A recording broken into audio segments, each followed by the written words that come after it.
जठर ग्रंथियाँ की कोशिकाएं 3 प्रकार की होती है। अगले वीडियो में हमने जाना कि भोजन आमाशय में कैसे प्रवेश करती है, आमाशय के धंसे भाग में आमाशय ग्रंथि या जठर ग्रंथि का निर्माण होती है। इस वीडियो में हम जानेंगे जठर ग्रंथि की कोशिकाएं 3 प्रकार की होती है।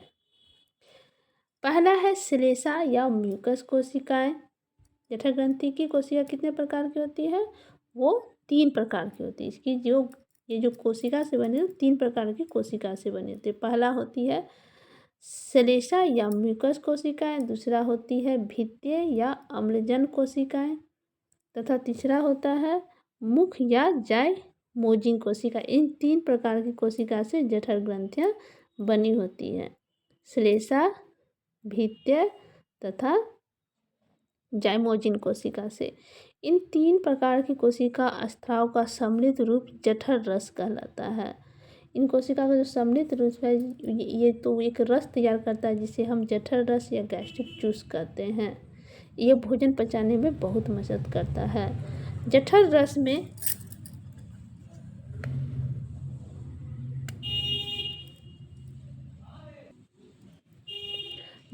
रस में हाइड्रोक्लोरिक अम्ल, म्यूकस या श्लेषा तथा अन्य निष्क्रिय पेप्सिनोजेन पाया जाता है। क्या क्या पाया जाता है जठर रस में? हाइड्रोक्लोरिक अम्ल, म्यूकस या श्लेषा तथा निष्क्रिय पेप्सिनोजेन पाया जाता है। हाइड्रोक्लोरिक अम्ल का स्त्राव जो होता है वह अम्लजन कोशिकाओं से होता है। ये हाइड्रोक्लोरिक अम्ल जो निकल रही है इसकी जो कोशिका सेल होती है वो अम्लजन कोशिका होती है। हाइड्रोक्लोरिक अम्ल निष्क्रिय पेप्सिनोजेन का सक्रिय पेप्सिन नामक एंजाइम में बदल जाता है। मतलब हाइड्रोक्लोरिक अम्ल जो है जो निष्क्रिय पेप्सिनोजेन है उसको सक्रिय बनाया जाता है, निष्क्रिय को सक्रिय बनाया जाता है, यानी कि अनएक्टिव को एक्टिव बना देता है। एक्टिव पेप्सिन नामक एंजाइम में बदल देता है। ये पेप्सिनोजेन को पेप्सिन में बदल दिया और ये पेप्सिन भोजन के प्रोटीन पर कार्य करना शुरू करता है। ये पेप्सिन क्या करता है? भोजन के प्रोटीन पर कार्य करना शुरू कर देता है और उस कार्य कर उसे पेप्टोन में बदल देता है। प्रोटीन को पेप्टोन में कौन बदल देता है? पेप्सिन बदल देता है।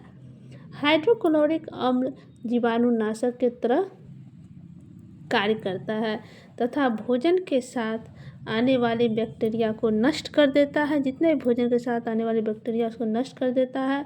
म्यूकस का स्त्राव म्यूकस कोशिकाओं से होता है। म्यूकस का स्त्राव किससे होती है? तो वह म्यूकस कोशिकाओं से होता है। म्यूकस आमाशय की दीवार तथा जठर ग्रंथियों को हाइड्रोक्लोरिक अम्ल तथा एंजाइम पेप्सिन की सुरक्षित रखता है। क्या करता है म्यूकस? आमाशय की दीवार तथा जठर ग्रंथियों को मतलब ये आमाशय की जो दीवार है तथा जठर ग्रंथियाँ हैं उसको हाइड्रोक्लोरिक अम्ल तथा एंजाइम पेप्सिन से सुरक्षित रखता है। मतलब इसका दुष्प्रभाव नहीं पड़ने देता म्यूकस। मनुष्य के आमाशय में प्रतिदिन जो है लगभग 3 लीटर जठर रस का स्त्राव होता है। मनुष्य के आहार नाल में प्रतिदिन लगभग 3 लीटर जठर रस का स्त्राव होता है।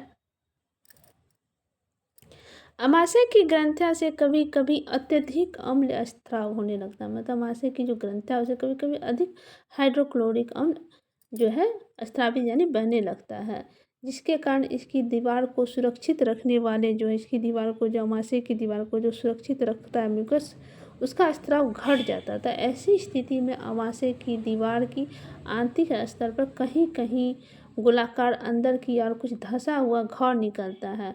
ऐसा घाव अल्सर कहलाता है। आमाशय की दीवार में होने वाली इस प्रकार का घाव जो है आमाशय की जो हमारी दीवार है उसमें जो घाव होता है उसे हम पेप्टिक अल्सर कहते हैं। वैसे व्यक्ति जो लंबे समय तक बिना भोजन के रखते हैं अर्थात भूखे रखते हैं उन्हें पेप्टिक अल्सर होने की संभावना सबसे अधिक होती है। आमाशय में प्रोटीन के अतिरिक्त भोजन के वसा का भी पाचन होता है। आमाशय में क्या क्या होता है? प्रोटीन के अतिरिक्त और ही भोजन में जो वसा है उसका भी पाचन प्रारंभ हो जाता है। जहाँ वसा का आंशिक पाचन एंजाइम गैस्ट्रिक लाइपेज के द्वारा होता है। वसा का आंशिक मतलब थोड़ा सा पाचन किससे होता है? पाचक एंजाइम जो है वो है गैस्ट्रिक लाइपेज। इस गैस्ट्रिक लाइपेज के द्वारा ही वसा का आंशिक पाचन होता है। गैस्ट्रिक लाइपेज वसा को वसा अम्ल तथा ग्लिसरॉल में बदलता है। ये गैस्ट्रिक लाइपेज जो है, जो हमारे शरीर का वसा है, उसको वसा अम्ल तथा ग्लिसरॉल में बदलता है। अमाशय में अब भोजन का स्वरूप गाढ़े लय के तरह हो जाता है, जिसे हम कायम कहते हैं। क्या कहते हैं इस लय को? तो उसे हम कायम कहते हैं। कायम अमाशय के पाइलोरिक छिद्र के द्वारा छोटी आंत में पहुंचती है।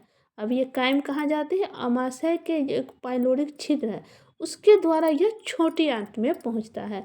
इसी छोटी आंत में भोजन का पूर्णतः पाचन होता है।